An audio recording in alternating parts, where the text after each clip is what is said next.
We're back, baby. It's the Horns Up talking Texas podcast. Fisher, Tessopolis, Snacks, Kreider, the Quan, Cosby. Get your horns up, cuz here we go. Horns Up talking Texas. Fellas, we have a lot to discuss. Football schedules are out. Some kind of familiar faces, but not as familiar faces. I totally forgot that we added BYU, Houston, UCF, and Cincinnati to the Big 12. Yeah, they're here, and we're playing two of them. We no longer play West Virginia this year. Who else do we drop? Oklahoma State? Oklahoma State. Okay. So we lose both those games. We add BYU, which typically should be good, but in the past we've had trouble against BYU. Yeah. And thank God, I know, Quan, we were saying that we're happy we're home, but you like Utah. I do like Utah a lot, man. It's pretty awesome. I stayed there in minor league baseball, and I was playing at Provo. I was on campus. So, you know what? The reason I like it, one, because I like to travel to cool places, have some friends in Utah. And quite frankly, the hell with that. If you go win. We're going to Tuscaloosa. They're pretty damn good. We're going to have to beat whoever and wherever we go if we want to be where we're trying to get to. So, no, I think it's just a pretty place. I'd take going to Utah all day over going to Tuscaloosa. That's the total opposite. It's not very pretty there. Yes, that is true. But we have to go to Tuscaloosa. I'm excited that a lot of we don't really travel outside of Texas, outside of the Alabama game, right? Most of the games are at home. So even the Houston game that we add, that's just right down the road pretty much. A team we should beat. Dana Holgerson is familiar with our program, obviously coaching at West Virginia. But these two additions honestly bode well for us. We've talked about in the past all the guys we've added. And we touched on it last show, really. Like, this is really Sark's time to shine. This is almost a nut up or shut up season for Sark. Obviously, he built on what was a very disappointing first season. We make the increment, steps to get better in the second season. Now in this third season, Quinn's healthy. You have Arch breathing down his neck. You have guys returning all across the board on offense and on defense as well. There's rumors we're adding the top tight end in the nation. Duce Robinson hasn't officially signed yet, but that could be Arch Manning doing the Lord's work, as they'd say. This again, that'd be a top prospect in four different positions. Yeah, we'd have the top quarterback, running back, linebacker, and tight end. Have you ever seen something like that, Quan? In Mac Brown days, we did see that, to be real with you. But in the last decade, not even close. Now, not that we even got maybe one top guy in any position, let alone four. Right. And then even have some guys in the previous class who could possibly be the same thing in Banks. We've talked about him a lot and different things like that. So these classes is what it's about. And by the way, talk about being bought in. Arch, texting his boys, doing his work. The man, he's all in. He wants to win. He wants to come to Texas and build on what we believe Quinn could do this season. So it's cool to see it. Last season was fine, but to your point of getting where we want to be, those level players will get us there. As far as, look, the mullet was exciting. We were all absolutely amped. But I think it's fair to say it's nothing of the magnitude of Arch right now. And have any of y'all ever seen a player have this much pull on campus without even, touching the field? Well, I don't necessarily think that there's ever been anyone with this type of persona because of who his uncles are, right? Mm-hmm. Like there's like legendary football families out there, but I don't think it gets more legendary than the Mannings because they play the quarterback position. And of course, Peyton is considered one of the greatest of all time to ever do it. Eli, of course, has 2 Super Bowls himself, and just Arch, the grandfather. So we haven't been able to see anything like this because we haven't been alive long enough. And honestly, like there just hasn't been enough families to put, these generations of players on the field. But it's awesome that he's using his image and everything to capture all these targets that we have for Texas. I mean, he's well aware of, how much power he has as a player, and as just an ambassador for Texas more than just a player. Yeah, dude, it's cool, and it talks to the process. It's everybody talked about the money that was spent to try to get him, and the Manning family. To your point, we just haven't had that. And by the way, you talked about Peyton, you talked about Eli, you talked about Pawpaw. Cooper was supposedly the most athletic one of all of them, but he got injured, and so just that level of family and what they've done in this sport, and then Arch living up to the hype. And last but not least, living up to the hype. But I think we've talked about it a million times. What I think Texas has been truly missing is leadership. And he's already showing signs off the field that he's absolutely going to do that for us.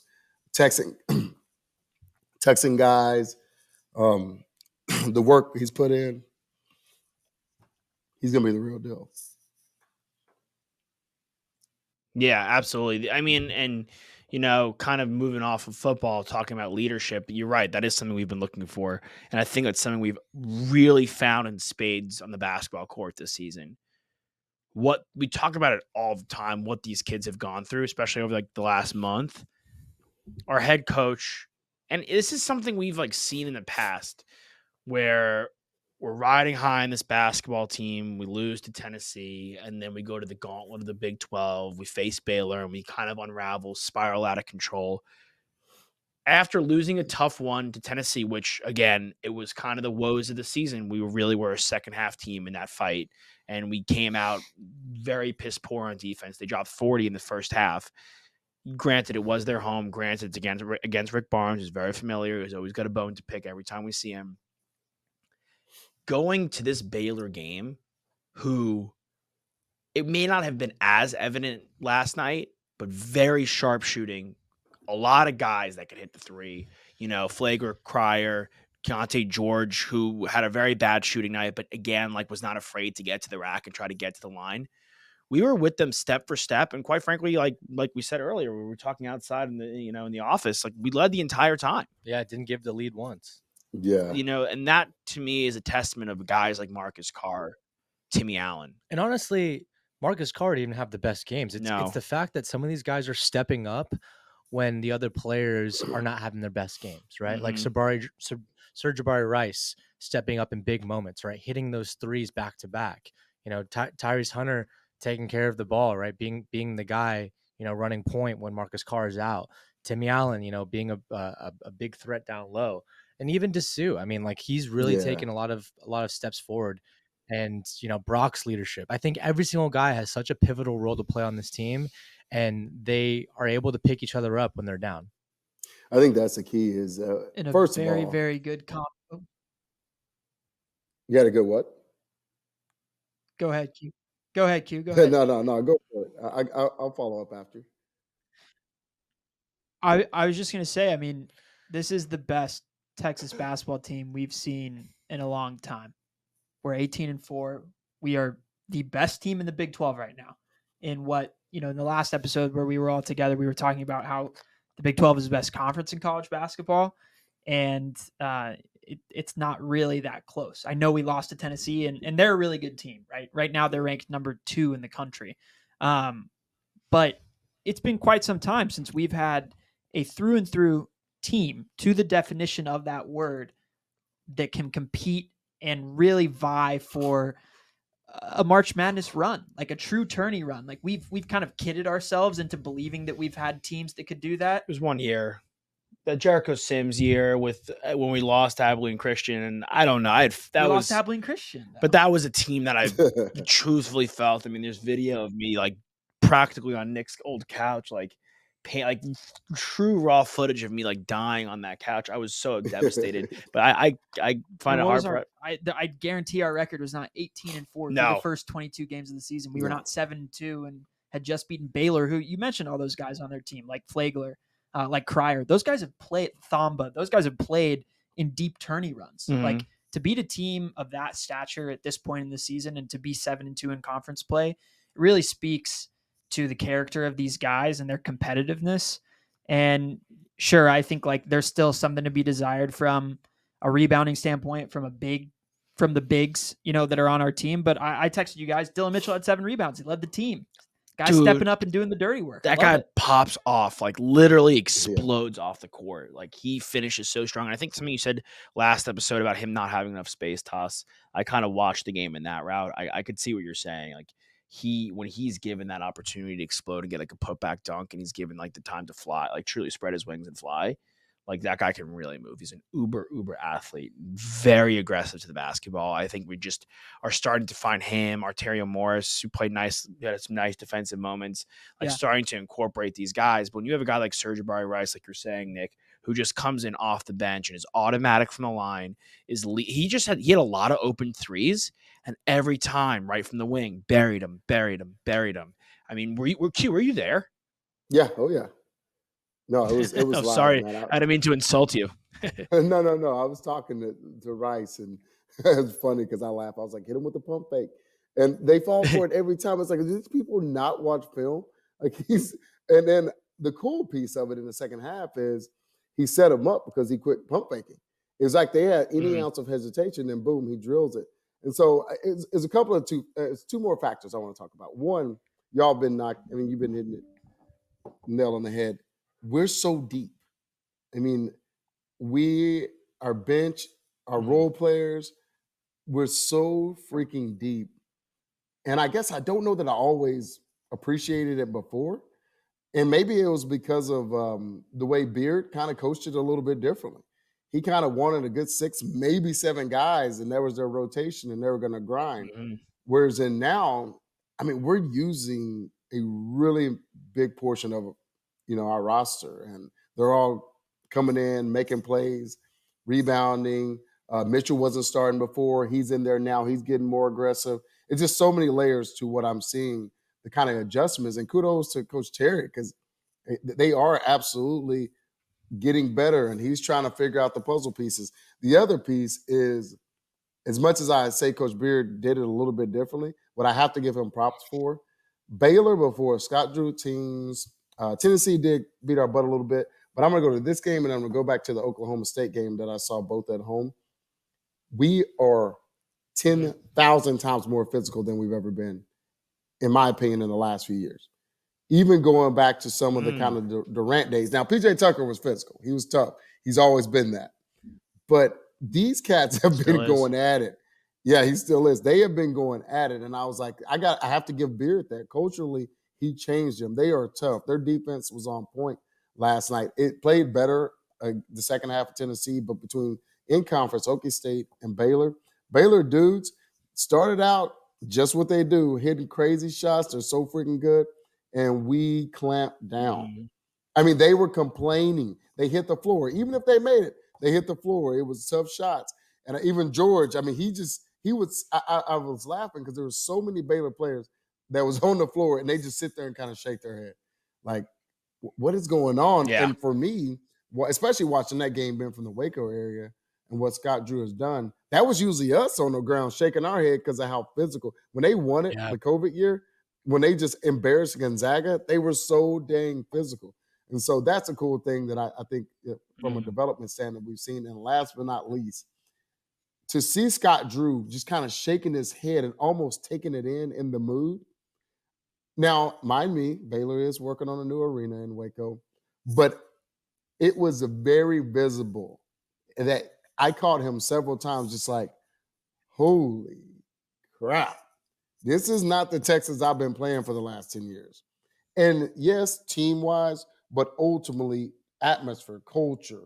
The student section was rocking.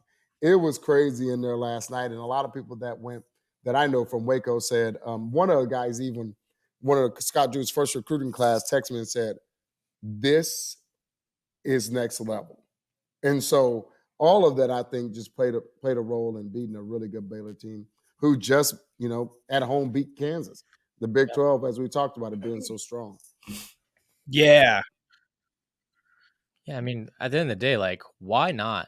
Why can't we be that top-tier program that, the Dukes, the UNCs, now, like, the Tennessees, the Bamas, the LSUs are starting to become, like, these teams, they are able to get top-tier talent, but also they have so much money. They have so much exposure. Like, we could do it on the football field. We could do it on the basketball court as well. I mean, we built this beautiful arena. We've got great, passionate fans. We've got a really rich history of NBA players as well. I mean, probably the, best scorer in the league is a Texas Longhorn and Kevin Durant. You make the argument all the time. I mean, there's no reason why we shouldn't be a top tier program. And look, we're saying it right now, the Big 12 is the most competitive conference in all of college basketball, and we're the top dog. So this should carry some weight for a long time and show recruits that we mean business here. Yeah, I mean, we lost to Tennessee. Tennessee, who is, like you said, Quan, they beat us. They beat us pretty bad. They were ahead. The final score actually was closer than the game was. Mm-hmm. But on the same token, the Oklahoma Sooners, who are unranked, piped the Alabama Crimson Tide, destroyed them. Yeah. Beat them by like 30 points. But they're number one in the SEC, and they're undefeated in the SEC. Right. So that just goes to show like how tough this Big 12 conference is. And we've got essentially a little over a month now, right? We're January 31st, and our last game I think is on like March 6th.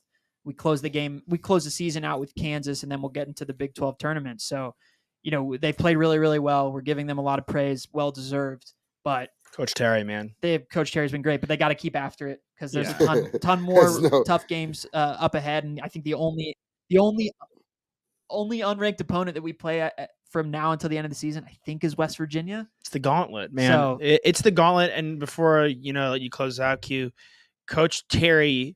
If the job he's done is so masterful, if you didn't know Coach Beard had gotten fired, like if there was just no notes on it and this was like, okay, this was our season, everything's going according to plan. Yep. Like there's been no shocks. Like, okay, if you would have told me you'd be 18-4, your losses are an overtime loss at the Garden to Illinois, who's solid, a loss at Tennessee, a loss at Iowa State, and then a loss against Kansas State, who's arguably you could play if we're not the best team in the Big 12, it could be Kansas State. Yeah. So everyththing's going according to plan as far as I can see it. Yeah, and the last thing I'll say really quickly on Coach Terry is, look. Yeah, agreed. But with Coach Terry, look, people when Beard got fired. All right, who's next? Is it going to be Calipari? Like, are we going to go out and get Rick Pitino? Are we going to go and get someone big, a big name? You know what? Why don't we succeed so well this year that we have no choice but to keep Terry on this team? I love what he's doing. Amen. Yeah, what are you hearing down there, Q? What does it take? We were talking about it last night, especially after that game with the crew we went with. What would it take for him to truly kind of be in that consideration? If the season ended right now, I'd be like, you're crazy as hell to not just give him the job and let's build on it. But, we'll see how it's getting real. It's been real. It's getting realer as we go to Kansas. We go to K-State. If he gets, man, and this is my thing. I'm a realist about this. If he can go 500 in that state and then continue the momentum, continue to get better, because he's coaching. I'm telling you, their halftime adjustments and some of the things that we've seen, he's doing. They're coaching. They're doing it collectively as a village. A lot of experience on that bench, but I don't know what it's gonna take. But I do know that, like you said, we're super proud and pumped at where we are, and the Big 12 absolutely knows that it's going to be a dogfight every night, and that's cool to be in that position. In the mood, the way it's all kind of playing out. Yeah. And, and by the way, let's give a shout out real quick. Still to my left, the roster of Baylor. Because I think our boys and females team are both leading the Big 12 right now. Yeah, I mean, look, we don't talk about our females enough, but we also don't talk about them because there's nothing wrong with our female athletics. Our female athletics borderline bats 1,000. We don't need to there's nothing critical to go on there with female athletics. But it's funny you said that because I actually saw O'Neal from our volleyball. I saw our volleyball team representing, watching the game last night. So they're not worried. They're just waiting on their rings to get there. Yeah, I mean talk about an athletic family. Or Jermaine O'Neal's her father, but again, like huge win for the Horns. We got to keep if we keep the momentum going, have a great showing to end the year. We go to like let's say the Elite Eight even. I have zero qualms with Coach Terry keeping his job. In fact, I think he should. Great stuff, great win, start to finish. I'm again as always after recording amped. No coffee needed for the rest of the day. Torqued, fully torqued, with their horns up. State on Saturday. Let's get it. Fisher, Tosopoulos, Snacks Crider, and of course, number 6, the Quan Cosby. Get your horns up because we'll see you guys next time. Okay.